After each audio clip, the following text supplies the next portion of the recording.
explain what you're allowed to legally hunt in Africa? In Africa, it differs from country to country.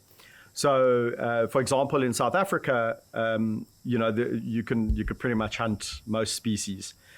Kenya banned hunting in the late 70s, but they've also seen a drop in wildlife. So it's, anyone who wants to argue or say that trophy hunting is the direct contributor to the demise of lions, it's disingenuous.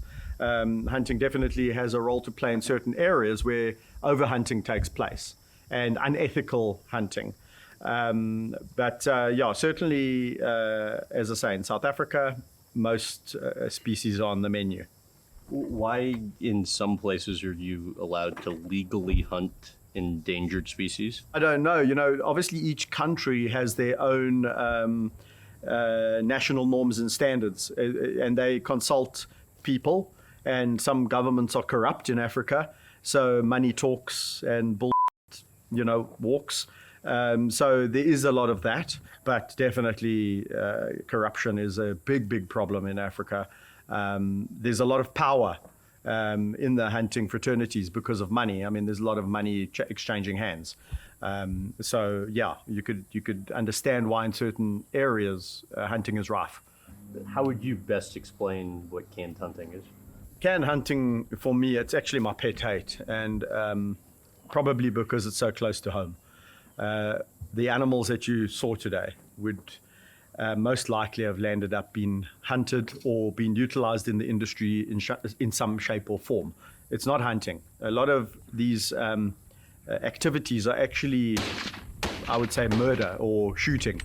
And a lot of the people involved are unwittingly involved. So sometimes even the hunters coming out from United States or from Europe are misled into believing that they are actually trophy hunting a wild animal.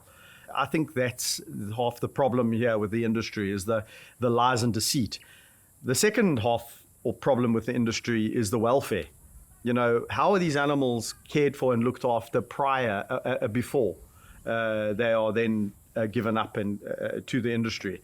A lot of them live in absolute, disgraceful conditions, and it's really it's something that we fight against, because we're trying to bring to the people who are hopefully watching the show's attention is that those lions that you come to South Africa to pet, in most likelihood, will land up in this industry. And when you speak to most people and you say to them, would you pet that lion if you knew that it was going to be hunted? They would say no. So this is the issues, the welfare and the lies and deceit. And this is the problem. So a lot of people argue, oh, no, this facility keeps all the lions that it breeds. But we talked about it earlier today, is that it's a question of numbers. If you're perpetually breeding an animal in a captive situation and you're keeping them, that means your population is just going to get bigger and bigger and bigger. Ultimately, that doesn't make sense for a business, does it? Because the business now is not going to want to look after all these animals that are not generating some form of an income. So it makes no sense why you would be breeding all these animals to keep. So that doesn't hold any water as far as I'm concerned. And if you just did simple arithmetic, you would understand why. The second to that is if I tell you, oh, I breed lions, but I sell them to good homes. The question I next come up with is where? Who? Because if I knew of some really good homes, I would like to know those names. I would like to go and investigate and explore that. But we never know where these good homes are. And the other one that regularly comes up when tourists ask, well, what happens to Simba when he gets big? And then they go, no, he gets put with the pride and released into wilderness. And that's the next con. And we go, well, really? What wilderness? Because if you listen to what I said before, lions' biggest threat is habitat loss. So wild lions are facing huge issues with habitat loss. But you're saying that you're populating wild areas with captive bred lions. How do breeders that are supplying the lions treat the animals? Okay, so I'm not going to say all breeders are bad in terms of the way the animals are treated. By and large, in South Africa, and I keep on referring to South Africa because it's by by and large, the biggest culprit in the canned hunting industry. There's an estimate of between 230 and 300 registered lion breeders. I'm not going to say all 300 are bad, but I can tell you from footage that regularly makes its way onto the internet, onto social media, you can see that the lions are being mistreated. They are kept in conditions that are not conducive to lions. For example, 30, 40 cats of the same sex being put in very small enclosures. This causes fighting. They scrap for food. They don't get correct diets. So we've got, metabolic bone diseases. We've got various other anomalies that crop up, inbreeding. The list goes on. Not too long ago, more than 100 lions and other big cats were found at a South African farm in terrible condition. Absolutely. Another expose found a slaughterhouse killed 54 lions in 2 days at a facility that was calling itself an eco farm.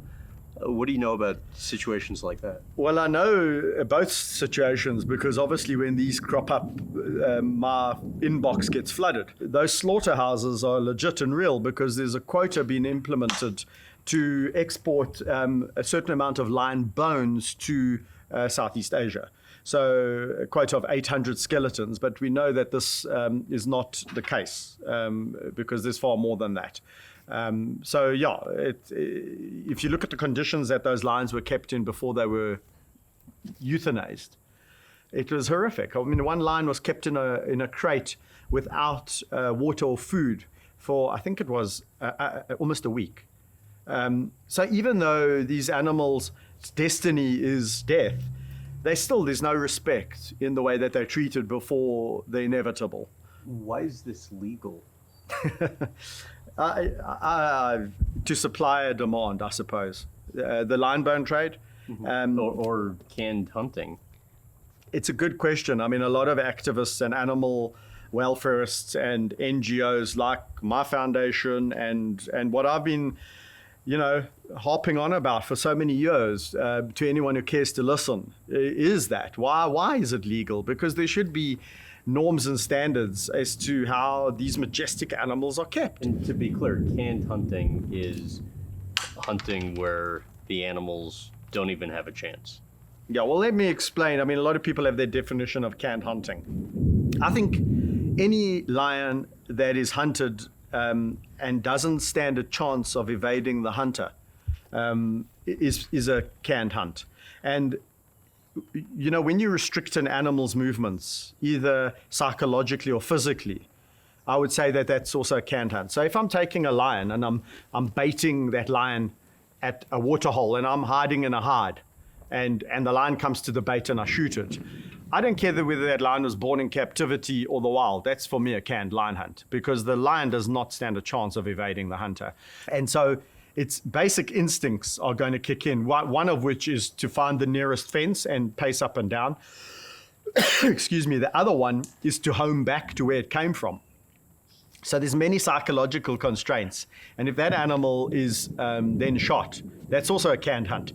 So one needs to be careful about thinking that canned hunting is only when a lion is shot in a small enclosure, because that's what a lot of people think. And the South African government once effectively banned this. Why was it overturned? It was never effectively banned. It was put on the cards to be banned by our environmental minister at the time. Okay. And then he was taken to court.